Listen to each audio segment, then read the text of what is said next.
Welcome to A Shot of Facts. This is your girl Deja Renee, and this episode is another shot of mental health with Charles or Chazz Scott. Now, he is a keynote speaker, a mind coach, a published writer as well, and he is also the CEO of the consulting agency. Is it Supra Mentem? Yep. Superman. I said it right. Look at me.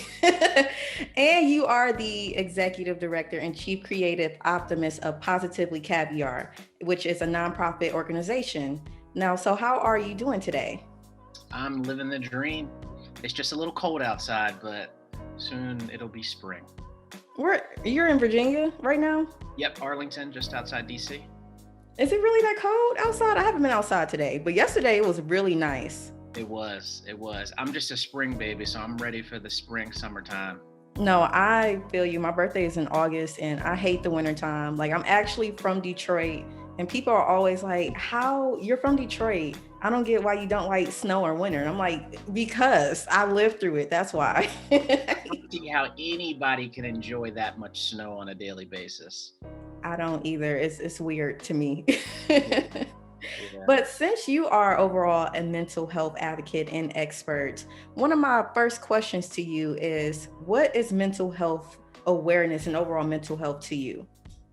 Oh man, that's such a really good question. But I mean, mental health, what I like to specify as mental wellness, which means we're going somewhere that fits our end goal, which is health and wellness. It intertwines in every facet of our life. If you're not mentally sound and healthy, then your career is out of whack, your relationships are out of whack. Everything is centered upon your mental health and your mental wellness. And if you are not aligned in that facet, then every other facet of your life is out of alignment. I definitely agree. Now, when it comes to mental health stigmas, what is your opinion on that, especially pertaining to the Black community? Because I know it's a lot of stigmas, a lot of stereotypes that we as a community and collective hold, which is why I think it's a push now for mental health awareness, comparing to different or older generations. But I think it's because of the stigmas and the stereotypes behind it. Yeah, it's interesting. I think over these past couple of years, we've shined a light and emphasis on mental health. And it's still something that we're steadily investing in and finding more resources. The stigma is there, it has been there, but I believe it's changing a bit. My organization, Positively Caviar, which was founded by two of my co-founders, what we try to do is shine a light on, it's okay to have negative thoughts. It's okay to have anxiety and depression. What's not okay is to be aware of those emotions and then not do anything about it. Within Positively Caviar, what we do is host mental wellness workshops that provide youth, underserved youth, with the tools and strategies to overcome adversity before adversity hits. So giving them the tools and strategies that are out there so they're prepared, so they're equipped. And studies have shown, cognitive science has proven that positive thinking and optimism is a learned trait, which by fact instills resilience. So our entire organization is about using positive thinking and optimism to instill mental resilience. And that way, when adversity hits, you're more prepared. You know what to do. You know how to counter or combat negative self-talk. Right. You have more self-awareness of when those emotions arise and when they fall. You're better prepared. And then not only that, what I really love to get into is the science behind what happens in your mind as it relates to neuroplasticity. People used to think that our brains were just given to us and we couldn't change them. That's not the case anymore. New research has actually confirmed that our brains are extremely malleable, which means they can change over time due to your thought patterns, the type of content that you bring into your life, social media, the type of people that you surround yourself with, your diet. All of these have influences on the structure of your brain. And scientists is really coming down to, even our genetic destiny has an influence on our external stimuli. So I say all that to say, we have the control to influence the structure of our minds, as well as our genetic destinies, which basically says you have the power. But you have to have, number one, the knowledge to Right. even know this. And then number two, the tools and strategies to know how to use it in day-to-day life. So knowledge gives you power and strength. The tools and strategies give you a way to actually use that strength in day-to-day life. So, what are some tools that you can explain to the listeners now that we can start using now to help bring a more positive mindset? Absolutely. So one of the things I always like to talk about is, you know, adversity and, depression and anxiety. Those things are sort of inevitable, right? Those things are going to happen in life. So what we want to do is prepare our minds before it happens. Right. Okay. I'm not in the position to, we have to be in the position for things to happen to us and be prepared. So one of the things that I do on a daily basis, and I've been doing this for like 2 or 3 years now, but um, when I get back to neuroplasticity and how your brain changes over time, there's something out here which you can do every single day in the morning when you wake up in the morning is brush your teeth with your non-dominant hand. I know that sounds Hmm. crazy, but what that actually does is build new neurological pathways in your brain that allow you to instill new pathways to make your brain more malleable. So when uncomfortable situations occur and new things or new stimuli arise in your life, your brain is more adaptable. You're Would it be able a to way to say overcome. like it's a way for you to learn how to not be in such of a habit? Like I know as humans we're so used to doing things out of habit, but just that example you gave me, it automatically put in my mind of just learning how to get out of habits that we have been doing for X amount of years. Absolutely. Our habits are, it's like your rocket fuel to your destiny, and you have to be mindful of your habits. Um, and to that effect, a lot of us aren't even self-aware or aware of the habits that are supporting our lives versus undermine our lives. The types of foods that we eat, more fruits and veggies actually promote more better thoughts, quote unquote, more positive thoughts, more positive moods, right? They've actually done studies on this, which is like the type of colors of vegetables actually have effect on the positive structure of your mind. Like it's just insane how much science there is out here. And then not only that, your habit, like one of the things that I love to do, you have to do, is have some type of morning routine, meditation and or prayer, whatever you feel comfortable with, physical fitness. If you want to change your mood, move your body. Physiology is That's true. key in changing your mood. We're so intertwined with moving our body. When people do, I'm a long distance runner, but runners, after you finish a run, you get that runner's high, right? The dopamine, the serotonin. You feel good after a workout. I don't care if you go to the gym, I don't care if you do aerobics. You feel good. That's by design. We're supposed to move our bodies. Unfortunately, as you kind of alluded to, our habits and our new 21st century digital centric lifestyle, we're Yes. scrolling on our phones, we're typing on the computer, we work from home. And then not only that, schools are home based now too. And the only exercise that you get is to and from the bed. Right. That's not going to help your overall mood. We have to get up and move. So that all kind of goes into that, what I call the foundation. A morning routine is key. Yeah, I definitely agree. As a person, I am so inconsistent when it comes to actually fitness and actually working out and things of that sort. That's I'm calling myself out. But Okay, we one all. thing, no, I actually do agree with you with that because I do feel way better after I work out, and I have a hard time actually letting things go. I noticed that. And I realized when it's like times where I'm like so into my work, I haven't like got up and got a fresh air, I haven't worked out or anything like that, like my mood is completely down. I'm completely drained. And I realized like it's hard to actually start that good habit when you're so used to being in a bad habit once you like you're so used to not doing what you're supposed to do. So it's kind of hard to actually start that good habit to get into positive thinking. It is hard. It is hard. But one of the things that I can tell you, or I like to tell people, is it gets easier over time. So, I mean, there's so much research out there about how long it takes to instill a habit. 21 days, 90 days, 60 days. Yeah, I heard it's Honestly, like a month, right? That's what yeah, I but heard. I'm gonna give you my opinion. I read a lot of books. You can change a habit with making a decision today to literally instill a habit.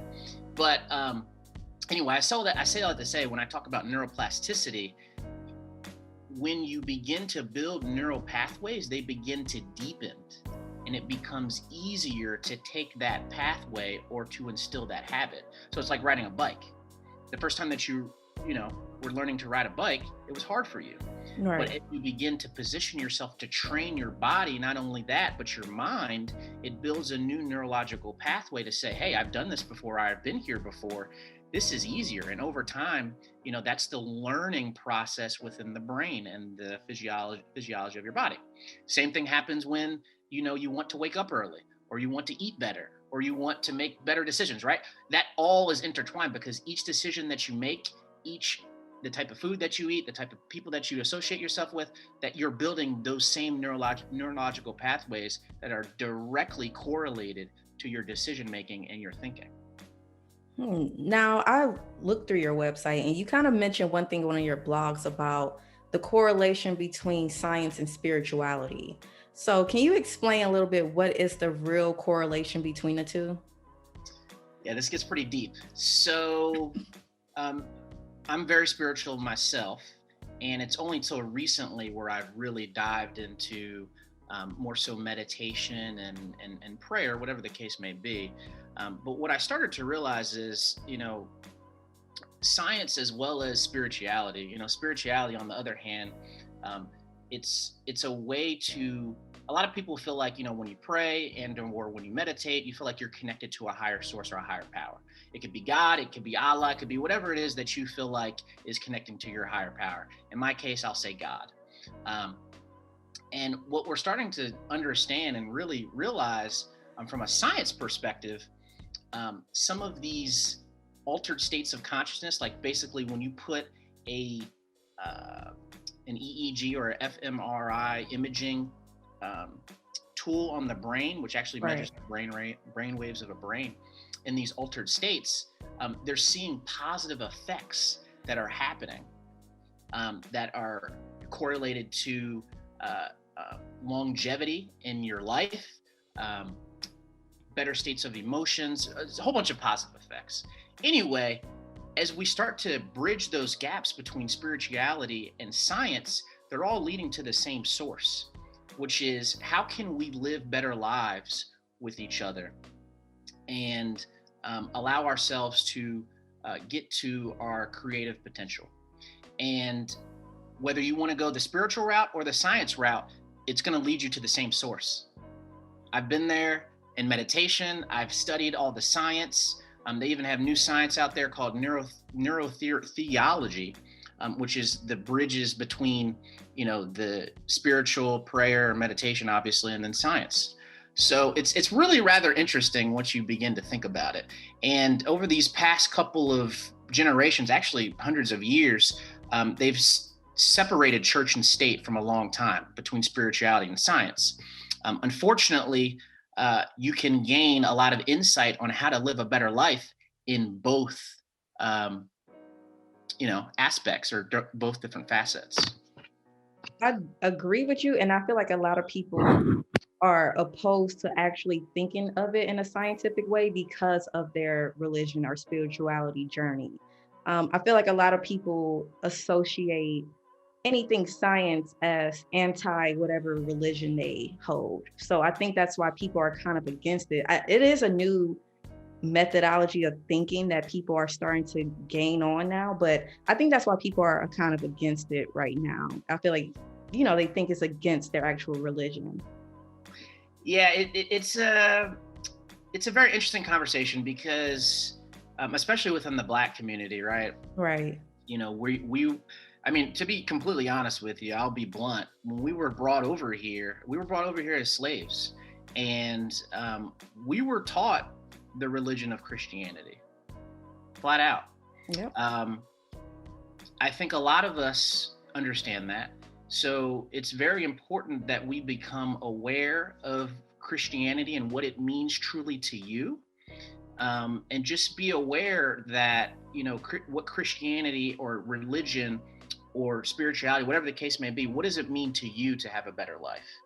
And if you enjoy the life that you have, and you're a great friend, you're a great husband, you're a great, whatever the case may be, a great community member, that's what works for you. What works for me is how science and spirituality are bridging the gap and getting to the same source. How can we live better, healthy, sustaining lives? And science is proving it. Spirituality is something that we already intuitively know, and it's getting to the same source. In this case, how can we live a healthy and better life?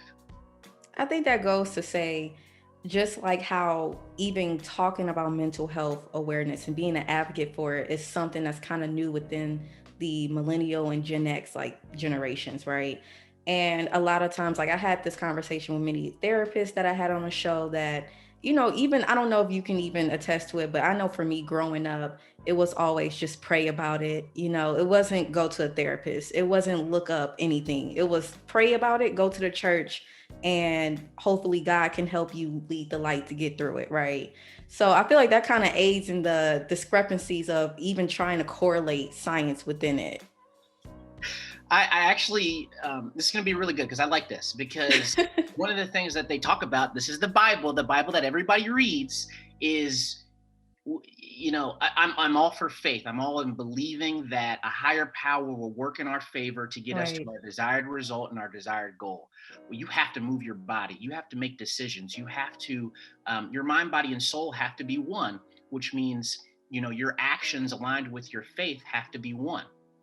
And um, I, and I can see how, especially in the religious context, where it'll say, hey, just pray about it. Obviously, we'll do that, right? And science has proven that praying and meditation has a positive neurological effect on your brain. Right. Um, but not only that, God has also put out a whole bunch of other resources out here that we can use in therapy and stuff like that. So it's really important that we take advantages of the new types of resources that are out here so we can live a better and healthy and sustained happy life. Yeah, I think we're working on it. I feel like we progressed so much the, upcoming years as far as even talking about things like this. So I'm just excited to see what the future holds about even subjects like this. But one thing I want to go into now is talking about your business ventures. So we can talk about first the Super Mentem LLC. So can you discuss a little bit what that is about? I know it's a consulting service, and also you are a keynote speaker as well. Yeah, so Supra Mentem is basically an LLC that uh, I'm actually able to coach entrepreneurs and business folks, as well as professionals, basically how to use their minds more effectively to achieve their desires. That's it. So it's a lot of what I talk to the kids about, but in a way that's situated where we'll talk about some of the self-limiting beliefs that you may not have identified that actually cause you to take two steps back when you take one step forward. We'll understand how to use the power between your conscious and subconscious mind, right? A lot of the new sciences that are coming out here, I mean, this stuff has been out here for ages, but we'll discuss how to properly instill good habits, um, find ways to use more of your day and getting into flow, which increases performance and also increases your mood as well. So it's really kind of a way where I can coach entrepreneurs and business folks on a lot of the work that I do with kids on a more self-actualization front. So if you think of Maslow's hierarchy of needs, you have the water, the food, and you get to self-love, and then you get to self-actualization, right? Right.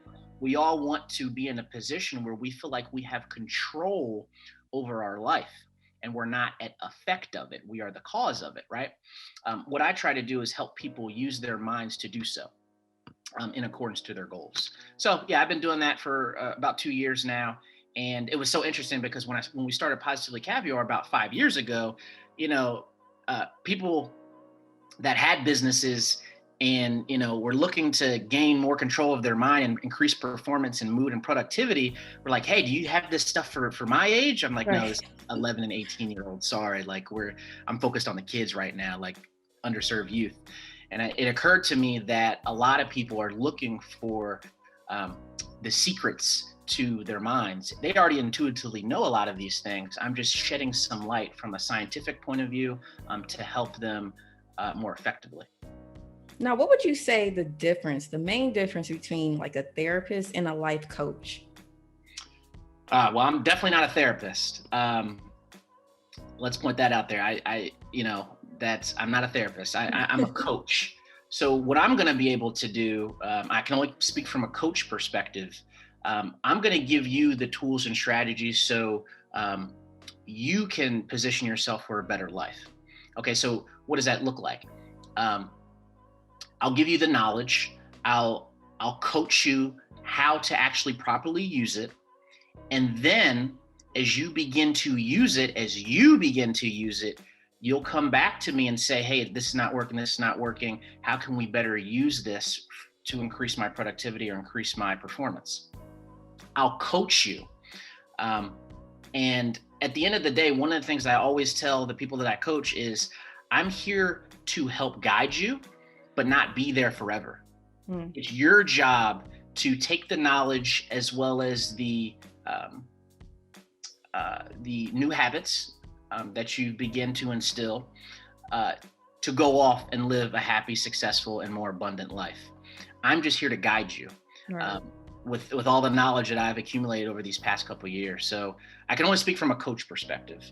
From a therapist perspective, they'll give you a lot of resources. I'm sure, they have certifications, they have degrees, they have long-standing relationships with, I'm sure, academic institutions, which will also help you as well.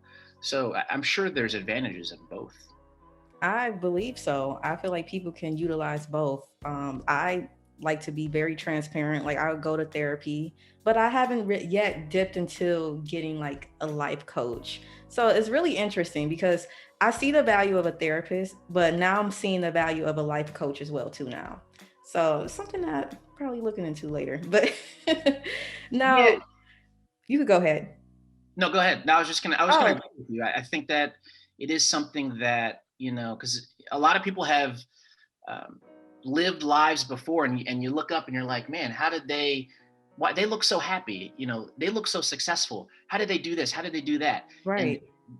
there are, ways to live a better and more successful life. And I find that a lot of coaches, they're either they've been with these certain individuals or actually use them in their own life. So they're able to give you that source of experience to help guide people. Right. Now, with Positively Caviar, is this only in the DMV area? Is it DMV based?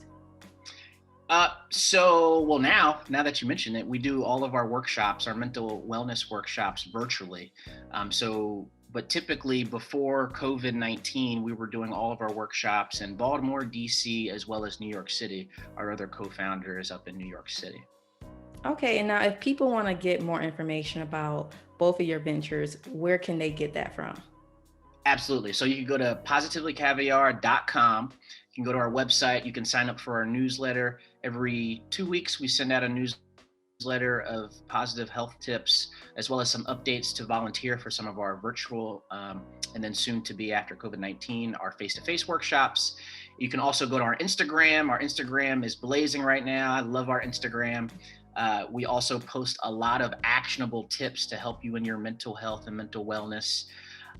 And then you can go for Supra Mentem or coaching, interested in becoming or looking for some coaching. You can go to my website, which is www.chazzscott2z's.com. As well as on Instagram, I'm Mr._Caviar. Okay. I'll make sure to add everything that you just stated in the show notes as well so that myself and the listeners can keep updated with you. But going into my very last question, This is actually my last call segment. So, in this segment is where I give you, my guest, the opportunity to give one last parting quote or words of recommendations that myself and the listeners should know. That's a good one. Um, I think the biggest thing that I like to give people, my mission has always been about elevating the consciousness of our species and just allowing people to realize that they have the ability to influence their destiny. I just always want to let people know you have the power to change your life and also control it. You have everything that you need. And especially in our 21st century always on lifestyle, there's so many distractions. People are telling you to do this, people are telling you to do that.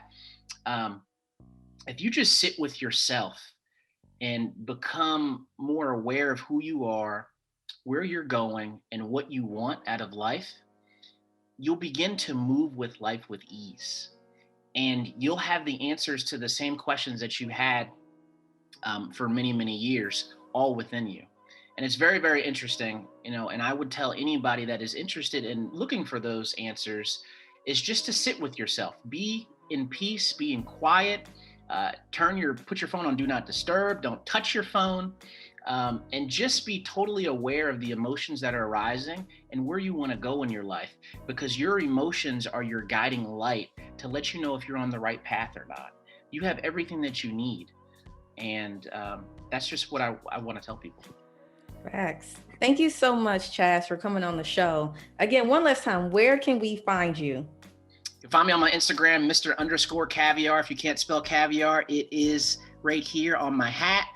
On Positively Caviar website.com, we have hats, t-shirts, wristbands that stay positive. All of those purchases go to our workshops in order for us to instill mental resilience by way of intentional positive thinking and optimism for youth and underserved communities. Well, again, thank you so much for coming on the show. Please make sure to support Chaz and all his endeavors. I will make sure to add his information in the show notes. And also, please make sure to support A Shot of Facts by liking, rating, reviewing, subscribing, and telling a friend to tell a friend about A Shot of Facts. So, with that being said, I will see you guys later. Thank you.